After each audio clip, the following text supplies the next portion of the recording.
स्वागत है आप सभी का R9 टीवी में। मैं हूं जब्बार खान, इस वक्त तक की तमाम बड़ी खबरों के साथ। और आप सबसे, पूरे देश से अनुरोध है कि इस खबर को आप जरूर देखें, क्योंकि इस खबर से ताल्लुक हर शख्स का है। क्या आपके जिस्म के हिस्से को निकाल करके उसे बेचा जाए, उसका पूरा एक नेक्सस गिरोह किस तरीके से काम करता है। लखनऊ के बड़े अस्पतालों में क्या कुछ हो रहा है। लखनऊ में कोरोना की आड़ में मौत का कारोबार चल रहा है। राजधानी लखनऊ में चल रहा है ये पूरा मौत का कारोबार। मरीज को मार करके किडनी तक निकाल ली जा रही है मरीजों की।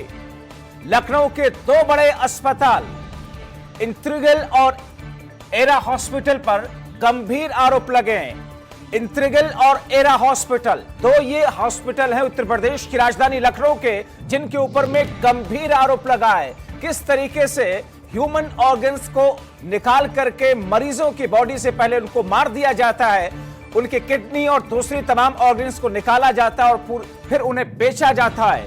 ये एक पूरा नेक्सस काम कर रहा है, क्योंकि इसके पीछे जो बातें सामने आई है, गंभीर आरोप लगे हैं। एक मरीज के परिवार ने दोनों अस्पतालों पर गंभीर आरोप लगाए हैं। मरीजों को मार करके अस्पताल मानव अंग को बेच देते हैं। इस खबर को सुन करके आपके जिस्म में सिहरन पैदा हो रही होगी कि आखिर वो अस्पताल जो कि जिंदगी देते हैं, अस्पतालों में ये मौत का बंदरबाट कैसे चल रहा है। इलाज के लिए अस्पताल में भर्ती हुआ एक शख्स आदर्श पांडे, जिसने व्हाट्सएप करके इस बात का खुलासा किया अपनी मौत से पहले। आदर्श पांडे ने वीडियो बना करके अस्पताल की हकीकत लोगों के सामने रखे थे। भाई ने मानव अंग बेचने की आवाज उठाई तो फिर उसे मार दिया। उस भाई की बहन का एक बड़ा गंभीर और संगीन आरोप है। तो उत्तर प्रदेश की राजधानी लखनऊ के दो बड़े अस्पताल, जहां पर लोग जिंदगी तलाशने के लिए जाते हैं, जहां पर लोग जिंदगी बचाने के लिए जाते हैं, और आरोप सीधे सीधे दो अस्पतालों पर यह लगा है। ये उन मरीज का चैट है, ये आप देख रहे हैं व्हाट्सएप चैट, जिसमें उसने तमाम चीजें लिखी हुई हैं कि किडनी निकाल लेंगे।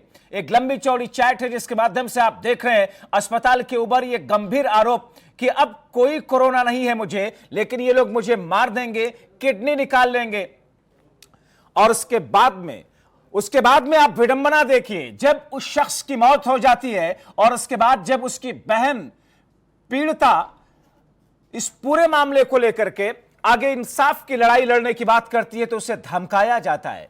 आपको आदर्श पांडे का वो वीडियो दिखाते और सुनाते हैं जिसमें मरने से पहले उन्होंने अस्पताल पर किस तरीके से गंभीर और संगीन आरोप लगाए थे और हकीकत बताई थी। मैं ठीक हूँ, मुझे कोई प्रॉब्लम नहीं है। मुझे ज़बरदस्ती के लिए बना के बांध के रखा है। प्लीज़ मुझे यहाँ से निकाल दो। मैं आदर्श पांडे, मैं ठीक हूँ एकदम, मुझे कोई दिक्कत नहीं है। प्लीज़ अब मुझे नहीं रहना यहाँ पे, बहुत गंदा है। प्लीज़ मुझे यहाँ से निकलवा लो, मैं ठीक हूँ एकदम। गर्दन में दर्द है थोड़ी सी, पट्टा से बांध रखा था इन लोगों ने, उसकी वजह से लुक लाइक सुसाइड वाला हाल बना रहे थे। प्लीज़ मुझे यहाँ से निकाल दीजिए, प्लीज़। R9 टीवी ने आदर्श पांडे, जो कि इस दुनिया में नहीं है, उनकी बहन से, जिन्होंने गंभीर आरोप लगाए हैं और इंसाफ की बात कही है, R9 टीवी से उन्होंने खास बात की है। क्या कुछ कहा है, सुनिए। बहन है युक्ता पांडे, जो लगातार सोशल मीडिया के माध्यम से अपने भाई को इंसाफ दिलाने की लड़ाई लड़ रही हैं। काफी गंभीर आरोप हैं दो अस्पतालों पे। क्या आरोप हैं, उनसे बात करते हैं। युक्ता, आपके भाई की डेथ हुई थी, कोरोना पॉजिटिव था वो, क्या आरोप है? क्यों आपने कहा कि कुछ आपके पास चैट सी जो आपका भाई अस्पताल था, क्या बात करता था आपसे? वो लगातार मेरे से, जब गए थे, एडमिट हुए थे हॉस्पिटल में, तो लगातार वो मेरे से ये कह रहे थे कि वहाँ पे जो कोविड पेशेंट को कहते हैं गर्म पानी है, काढ़ा है, वो चीज़ें नहीं मिल रही थी। खाने में भी लापरवाही हो रही थी, पेशेंट ने खाया नहीं खाया, वहाँ के जो हॉस्पिटल के स्टाफ होते थे ध्यान नहीं देते थे। उसके अलावा चैट में मेरी बात हुई नहीं है, लगातार नहीं हुई। जब से वो गए थे सिर्फ 2 दिन बात हुई, फिर बीच में गैप हो गया था। तो मैं हॉस्पिटल में लगातार कांटेक्ट कर रही थी हेल्पलाइन डेस्क पे। किस अस्पताल में भर्ती थे? इंटीग्रल हॉस्पिटल में। और उनसे मैं लगातार अपने भाई का हालचाल ले रही थी और उनसे ये भी कह रही थी कि आप अपने नंबर से एक बार मेरे भाई की बात करा दीजिए, क्योंकि उनके फोन पे मेरी बात नहीं हो पा रही है। लेकिन ऐसी कोई चीजें उन्होंने नहीं बताई, बस ये कहा कि हाँ वो रेस्ट कर रहे हैं, आप उनको थोड़ा सा ब्रेक दीजिए। भैया से बात मेरी सिर्फ ये हुई थी 21 सितंबर को। भैया का मैसेज आया था कि यहाँ पे मैंने मर्डर देखा है, मेरे बगल वाले बेड के एक लड़के को मारकर उसके ऑर्गन्स निकाले गए थे, जिससे वो काफी दहशत में थे। उसके बाद मैं यहाँ बात आपके भाई ने व्हाट्सएप के जरिए कहा था? जी व्हाट्सएप के जरिए कहा था और एक वीडियो भी जारी किया था, क्योंकि वो वहां से निकलना चाह रहा था, क्योंकि मार के बॉडी बगल में उनके डाल दिया तो वो काफी डरे हुए थे। तो मेरे से बस इतना कहते, बहन मुझे यहाँ से ले चलो, मेरी जान को खतरा है, और अगर तुम मुझे आज ना ले गई तो शायद आज की रात मुझे भी ये लोग मार देंगे, बाकी मेरा काम रात को 3 बजे लगेगा। फिर मैं वहां से गई, उनके निकालने की काफी मैंने कोशिश की, सीएमओ से मैंने बोला, एडीएम से बोला, सबसे बोला, पर मेरी कोई सुनवाई नहीं हुई थी। हॉस्पिटल में भी मैंने बात की, लेकिन उन्होंने बस ये कहा कि जब तक सीएमओ नहीं परमिशन देंगे, जब तक लेटर नहीं जारी करेंगे, मैं नहीं निकाल सकता। फिर उन्होंने एक वीडियो जारी किया था, लास्ट वीडियो था उनकी लाइफ का ही। उन्होंने इसमें ये बोला कि मुझे कोई प्रॉब्लम नहीं है, मैं बिल्कुल ठीक हूँ, मुझे यहाँ पे इन लोगों ने बांध रखा है, गले पे पट्टा बांधा है, डायपर पहना रखा है, लुक लाइक सुसाइड वाला हाल किया है, और मैं बिल्कुल ठीक हूँ, मुझे कोई दिक्कत नहीं है। अतुल गर्ग से बात की थी, जो राज्य चिकित्सा मंत्री हैं, क्या बात हुई थी उनसे आपकी? जब मैं इंटीग्रल से एरा उनको रेफर कराया गया था तो मैंने डिस्चार्ज मांगा था, तो मैं सेटिस्फाइड नहीं थी। मुझे पता नहीं क्यों डर लग रहा था कि अभी 2-3 दिन ये सब हो चुका, पता नहीं इंटीग्रल में अब क्या होगा, क्योंकि अगर मेरे भाई को कोविड होता तो जिस दिन मैं गई थी रात में 12 से 3 बजे तक वो मेरा हाथ पकड़े हुआ था, बच्चों जैसे, इतना डर गया था। अगर होता तो शायद मुझे अब तक कोविड हो चुका होता, ऐसा कुछ था नहीं। तो मुझे लगा ये लोग कुछ ना कुछ करेंगे, क्योंकि वो जो फोन था ना इंटीग्रल वाला कि ऐसा लड़का आ रहा है, उसको देख लेना, वो मेरे कान में गूंज रहा था। इसलिए मैंने रात के 3 बजे मिनिस्टर को कॉल मिलाया, वो शायद बाहर थे। उन्होंने मुझसे सर, मैंने बोला कि सर ऐसे ही सी बात है, अगर आप एक फोन कॉल कर देंगे तो शायद हॉस्पिटल वाले सुन के मेरे भाई को मुझे दे दें। तो उन्होंने सिर्फ एक चीज बहुत गंदी बोली थी कि आपका, ऐसे तो आजकल बहुत सारे लोग मर रहे हैं, अगर आप और आपका भाई मर जाएगा तो क्या फर्क पड़ता है। तो वो चीज भी मेरे पास रिकॉर्डिंग है, और जो लड़ाई मेरे लड़ रही हूँ मैं सच और तथ्य के आधार पे लड़ रही हूँ अभी। तो ये थी युक्ता पांडे, जो साफ तौर पे अस्पताल, लखनऊ के 2 बड़े अस्पताल हैं, जिसमें एक इंटीग्रल और एरा।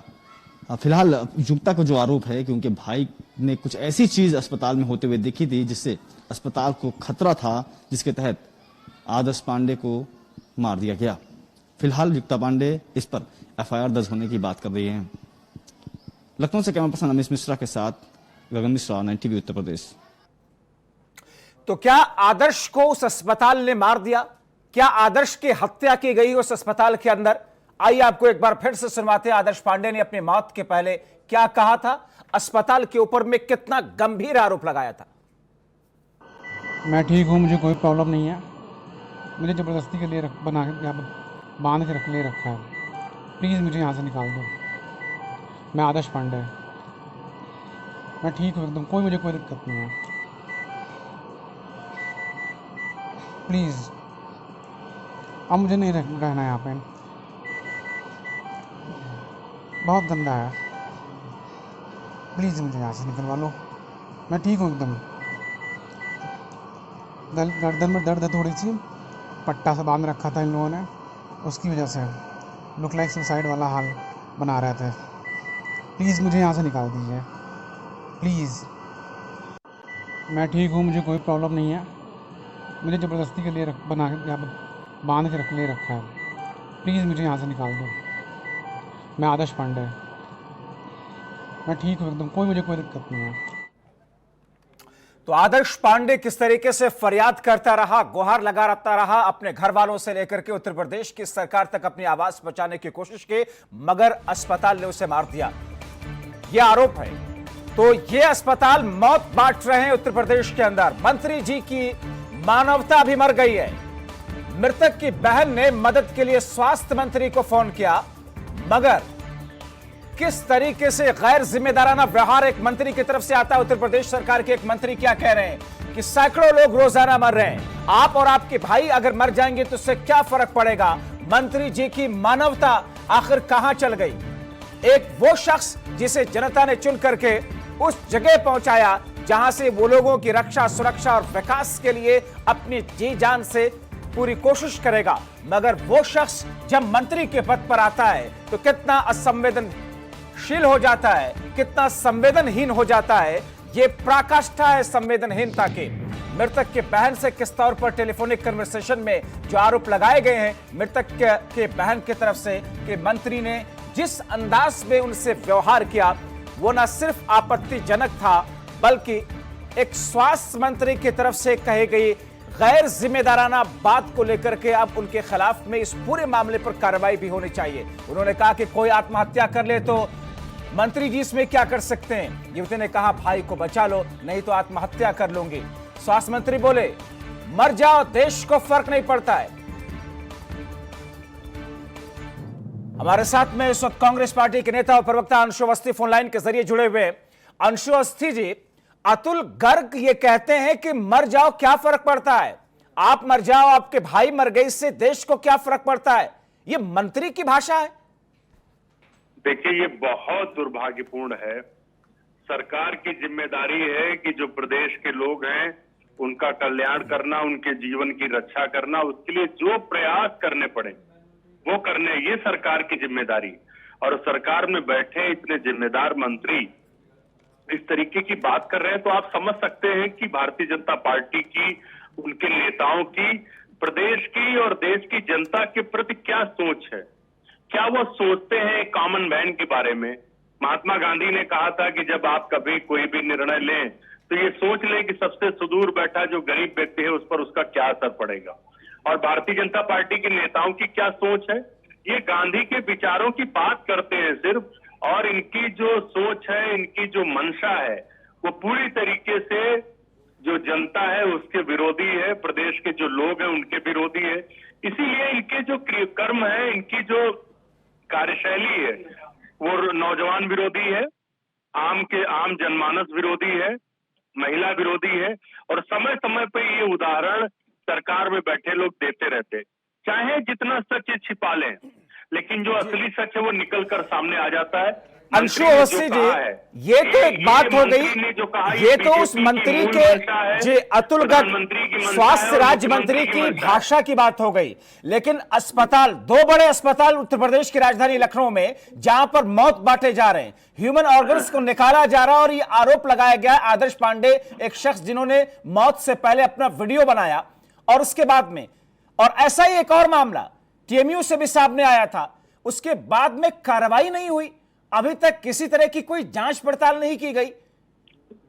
कार्रवाई इसीलिए नहीं होती है कि जब सरकार के में बैठे हुए लोग, उनकी मंशा जब जन विरोधी हो जाती है तब तो वो कार्रवाई कैसे करेंगे।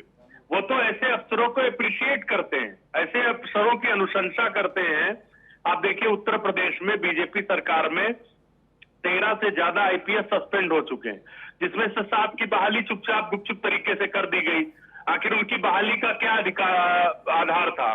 ठीक है, हमारे साथ में अंशु जी, हमारे साथ में कांग्रेस पार्टी, हमारे साथ में समाजवादी पार्टी के प्रवक्ता भी जुड़े हुए हैं जी। मैं उनको भी लाता हूं इस चर्चा में। अंशु जी, मैं आपकी तरफ वापस आ रहा हूं। आप जो बातें कह रहे हैं जाहिर तौर पर वो सारी की सारी चीजें सवाल की शक्ल में इस वक्त उठ रही हैं। जी, समाजवादी पार्टी के प्रवक्ता राजपाल कश्यप जी, उत्तर प्रदेश की राजधानी लखनऊ के 2 अस्पताल जिनके ऊपर में गंभीर आरोप कि कोरोना के मरीजों को वहां पर मार दिया जाता है, उनकी किडनी समेत कुछ दूसरे ह्यूमन ऑर्गन्स को निकाल लिया जाता है और फिर मौत बांटा जा रहा है। ऐसे में जब पीड़ित के परिवार की तरफ से स्वास्थ्य मंत्री जी से बात की गई तो वो कहते हैं क्या फर्क पड़ता है, आपको मरना हो आप मर जाओ, आपका भाई मर गया, देश में तो लोग मरते ही रहते हैं। देखिए, ये सरकार, बीजेपी सरकार संवेदनहीनता की सारी पराकाष्ठाएं पास कर रही है, और ये तो सारे अस्पतालों को बर्बाद कर दिया इन्होंने।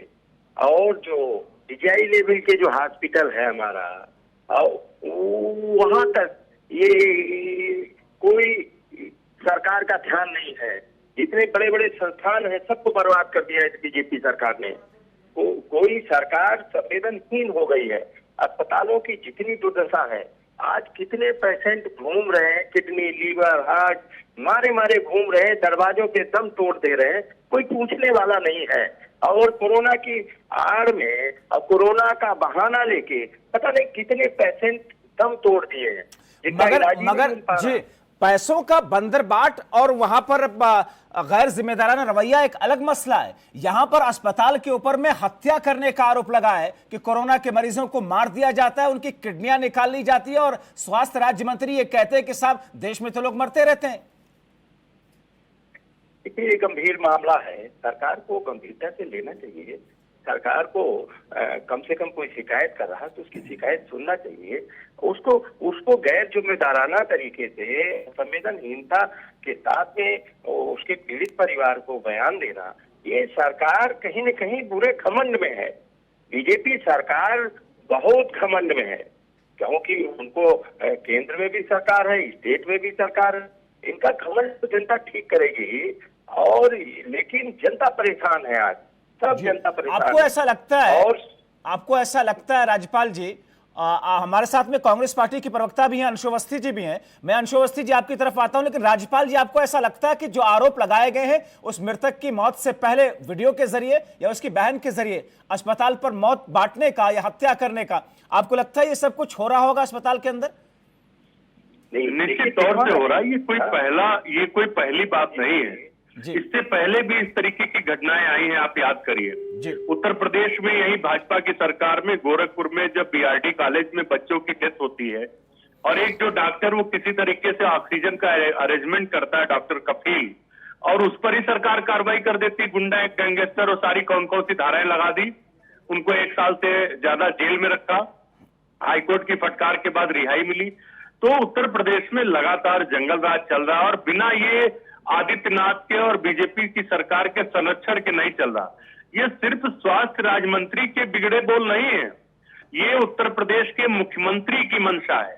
क्योंकि जब आप देखिए कि शिक्षा मित्र जब धरने पर बैठे होते हैं, हमारी बहनें जब सर मुड़वाती हैं, तो उत्तर प्रदेश के मुख्यमंत्री कहते हैं कि इनके पिछले पापों का फल है, यानी कोई संवेदना नहीं।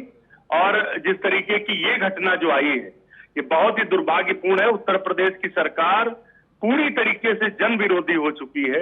ये दुर्भाग्यपूर्ण है कि जो लोग सत्ता में जनहित की बात करके आए थे, आज वो विपक्ष के नेता होने के नाते क्या कांग्रेस पार्टी इस मुद्दे को उठाएगी? क्योंकि ये बहुत खतरनाक मामला है। अगर ऐसा हो रहा है उन अस्पतालों के अंदर और स्वास्थ्य राज्य मंत्री इस तरीके से बयान दे रहे हैं, इतना गैर जिम्मेदाराना, बजाय इसकी कि उसकी जांच कराई जाए, उसके खिलाफ में कार्रवाई की जाए, क्या कांग्रेस पार्टी इस मुद्दे को उठाएगी? बिल्कुल उठाएगी। कांग्रेस पार्टी हर विषय को उठा रही है, चाहे किसानों की समस्या हो या नौजवानों की।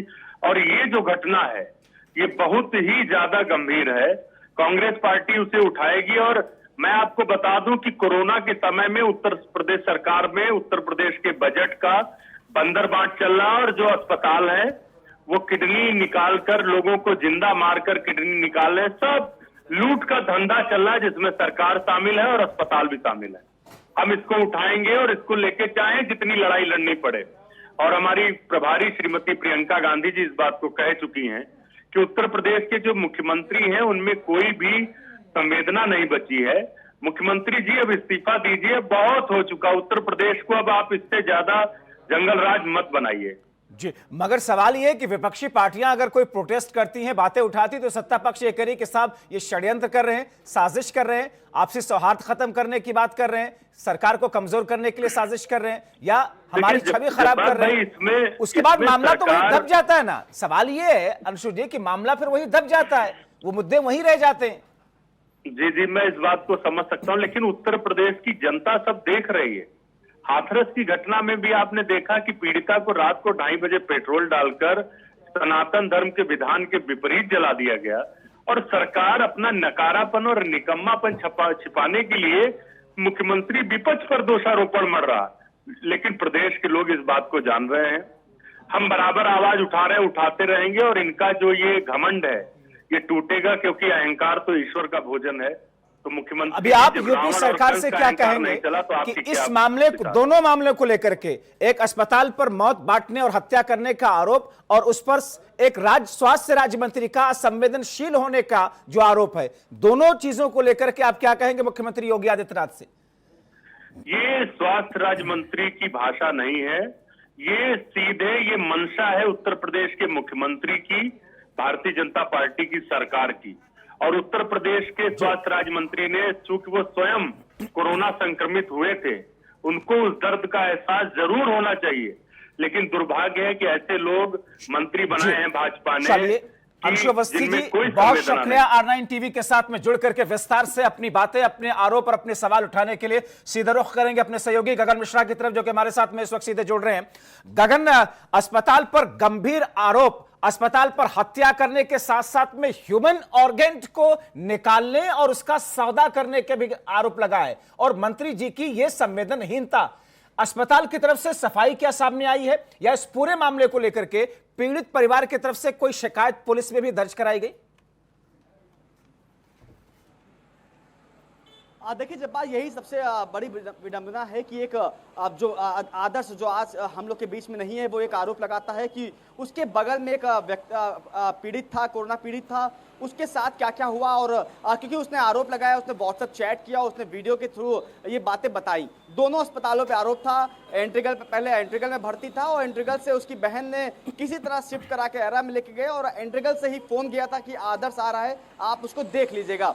आरोप काफी गंभीर थे, इसकी जांच होनी चाहिए थी।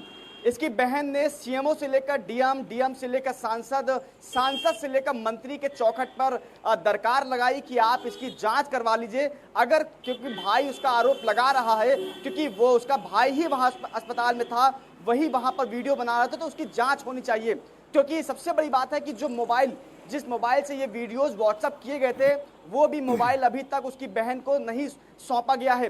तो ये काफी आरोप गंभीर हो जाते हैं कि मोबाइल क्यों नहीं सौंपा गया। सबसे बड़ी बात है कि सीएमओ को भी पूरा मामला मालूम है और डीएम को भी पूरा मामला मालूम है। मंत्री ब्रजेश पाठक ने उनके पत्र में लिखा था कि इसकी कार्रवाई की जाए और वो पुलिस को दिया गया, पुलिस कमिश्नरेट को। लेकिन जब पीड़िता पुलिस कमिश्नरेट में जाती है तो वहां ये कहा जाता है कि मंत्री जी से भूल हो गई है, उन्हें ये पत्र डीएम को भेजना चाहिए था। तो आप मान सकते हैं कि कितनी गंभीर है इस समय व्यवस्था। हम ये नहीं कह रहे हैं कि शायद वो अस्पताल कर रहे हैं। अगर एक ऐसा व्यक्ति जो अब हमारी दुनिया में, इस दुनिया में नहीं है, वो ऐसे गंभीर आरोप लगा रहा है, तो विभाग क्यों नहीं कार्रवाई कर रहा है? स्वास्थ्य विभाग क्यों नहीं कार्रवाई कर रहा है इन दोनों अस्पतालों पे? और कोई इन्हीं दोनों अस्पतालों पे नहीं, चंदन अस्पताल पर इतने गंभीर आरोप लगते हैं, 2 महीने तक कार्रवाई नहीं की जाती है। जब मुख्यमंत्री योगी आदित्यनाथ गंभीर होते हैं तब कार्रवाई होती है, उन्हें सील किया जाता है, हालांकि बाद में फिर खोल दिए जाते हैं। तो अगर युक्ता पांडे जो बहन है मृतक आदर्श पांडे की, उसने वो व्हाट्सएप चैट हमें दिखाई है, वो वीडियो दिखाया है, वो व्हाट्सएप चैट दिखाई है, जिसमें आदर्श पांडे साफ तौर पे लिख रहा है कि मेरी बगल में जो व्यक्ति था उसकी रात में उसको ऑपरेशन थिएटर ले जाया गया और वापस लाया गया, उसकी डेथ हो गई और उसके पेट में कई टांके थे। तो साफ तौर पर वो गंभीर आरोप लगा रहा था। व्यवस्था जो मगर है, इस पूरे मामले को लेकर के गगन सवाल यह है कि उस अस्पताल की भी अपनी एक छवि है। अस्पताल भी इतने गंभीर आरोप के बाद में उसकी जांच पड़ताल कराना उसकी अपनी प्राथमिकता होनी चाहिए थी। लेकिन स्वास्थ्य मंत्रालय इस पूरे मामले पर खामोश क्यों है? और स्वास्थ्य राज्य मंत्री का यह व्यवहार जिस तरीके से सामने आया है, क्या इस पर पुलिस कोई संज्ञान लेगी? जैसा कि कहा गया कि कमिश्नरेट के बजाय डीएम को भेजी जानी चाहिए थी ये चिट्ठी। देखिए बिल्कुल, जो युक्ता पांडे है, जो मृतक की बहन है, वो ब्रजेश पाठक के पास गई थी। मंत्री जो है कैबिनेट मिनिस्टर हैं, लॉ मिनिस्टर हैं, उनके पास गई थी। उन्होंने उसकी एप्लीकेशन में ये लिखा था कि कृत कार्रवाई हेतु पुलिस कमिश्नरेट। लेकिन जब वो वहां पर स्टाफ अफसर दिनेश पुरी से मिलती है तो वो ये कहते हैं कि मंत्री जी से भूल हो गई है, उन्हें ये डीएम को भेजना चाहिए क्योंकि इसकी कार्रवाई डीएम करेगा। अब वो डीएम के पास जाती है, डीएम कहते हैं ठीक है हम देखते हैं। अभी तक ना सीएमओ की तरफ से जांच कराई गई है, ना जिलाधिकारी की तरफ से कार्रवाई की गई है, ना ही कोई मुकदमा दर्ज किया गया है उन अस्पतालों के खिलाफ। हमारा ये कहना है, हम R9 ये अपील करता है स्वास्थ्य विभाग से, जिला प्रशासन से कि आप कार्रवाई कीजिए। कार्रवाई में जो होगा सामने आएगा, लेकिन आप कार्रवाई से क्यों भाग रहे हैं? डॉक्टरों का मनोबल नीचे ना हो, इसके लिए आप कहते हैं कि हम कार्रवाई करेंगे तो डॉक्टरों का मनोबल नीचा होगा। लेकिन जो पीड़ित, जो आज हमारी दुनिया में नहीं है, वो एक गंभीर आरोप लगाकर गया है, तो क्यों नहीं उस मामले पे कार्रवाई की जा रही है? आखिरकार उसका मोबाइल क्यों नहीं दिया जा रहा है पीड़ित की बहन को? लेकिन जब गगन, और इस वक्त हम उत्तर प्रदेश की सरकार में स्वास्थ्य राज्य मंत्री अतुल गर्ग का वो ऑडियो जो कि इस वक्त पब्लिक डोमेन में है, उसे हम सुनवाएंगे अपने दर्शकों को। किस तौर पर उस ऑडियो के अंदर मंत्री जी उस महिला के साथ में ये कह रहे हैं कि मर जाएं आपके भाई, आप क्या फर्क पड़ता है, देश इतना बड़ा है, इतने सारे लोग तो मरते ही रहते हैं। हेलो, हाँ जी, मैं युक्ता बात कर रही हूँ। मेरा भाई चिन्हट से बात कर रही हूँ सर। मैम 1 घंटे बाद बात करो जरा ना। सर यहाँ किसी की जान आ जा रही है, आप 1 घंटे बाद कैसे मेरी बात सुनेंगे? मुझे अर्जेंट है, आपको मेरी बात सुननी पड़ेगी। बताइएगा। सर मेरा भाई आदर्श कमल पांडे 11 तारीख को कोरोना पॉजिटिव आया था। वो 4 कहाँ दिन पे? चिनेट में कोरोना पॉजिटिव आया था। उसने लोहिया में अपना टेस्ट कराया था, वो कोरोना पॉजिटिव था 11 तारीख को, 11 सितंबर को। हम्म हम्म वो 4 दिन होम क्वारंटाइन रहा, उसको कोई प्रॉब्लम नहीं। डॉक्टर की एडवाइस से उसने होम क्वारंटाइन लिया। उसके बाद अचानक से उसको सांस पे प्रॉब्लम हुई, तो डॉक्टर की सलाह पे उसे इंटीग्रल में एडमिट कराया गया। इंटीग्रल इंटीग्रल में जाने से वो यहाँ से पैदल चल के गया था एम्बुलेंस से, और अचानक से उसकी day by day condition critical हो गई। उसको आईसीयू में डाला गया, उसको वेंटिलेटर पे डाल दिया गया, उसके मुंह पे पट्टा बांध दिया गया उसको, और वो चलना फिर रहा था, वो सब कुछ। उसको डायपर 29 साल के लड़के को उसको डायपर पहनाया गया इन लोगों ने। मैम सारी डिटेल्स आप लिख कर भेज दिया अपना फोन नंबर से और व्हाट्सएप कर दिया मुझे, ठीक है? अभी दिखवाते हैं, डिटेल लिख के व्हाट्सएप करो। सर इतना फोन टाइम नंबर पे। नहीं है, आप एक्शन अगर कर अब रहे नहीं है तो क्या फोन से क्या करूँ बताओ? फोन पे कोई बटन दबा दूंगा ना? ये बताओ क्या करूँ, बताओ क्या? मैं गाजियाबाद हूँ, बताओ क्या करूँ? सर आप बताओ मुझे कि ये कर दूँ। सर मैं बस इतना कह रही हूँ कि अगर उसको कुछ हुआ तो मैं कल विधानसभा के सामने आके जान दूंगी, बस इतना मैं कहना चाहती अरे हूँ। आप जान दे दो, कहीं मेरी छत पे क्या फर्क पड़ रहा है ना? जो रोज मर ठीक है लोग सर। आपने जो लिख के भेजो तो हाँ सर, रोज मर रहा है, ये चीज आपने आज सही की कि रोज मर रहा है। तो ये अंदाज है स्वास्थ्य राज्य मंत्री अतुल गर्ग का, जिन्होंने एक महिला जो कि परेशानी की हालत में अपने भाई की जिंदगी और मौत को लेकर के जो बातें कर रही है, मगर उसको ये कह रहे हैं एक स्वास्थ्य राज्य मंत्री अतुल गर्ग बेशर्मी के साथ में कि मर जाइए क्या फर्क पड़ता है।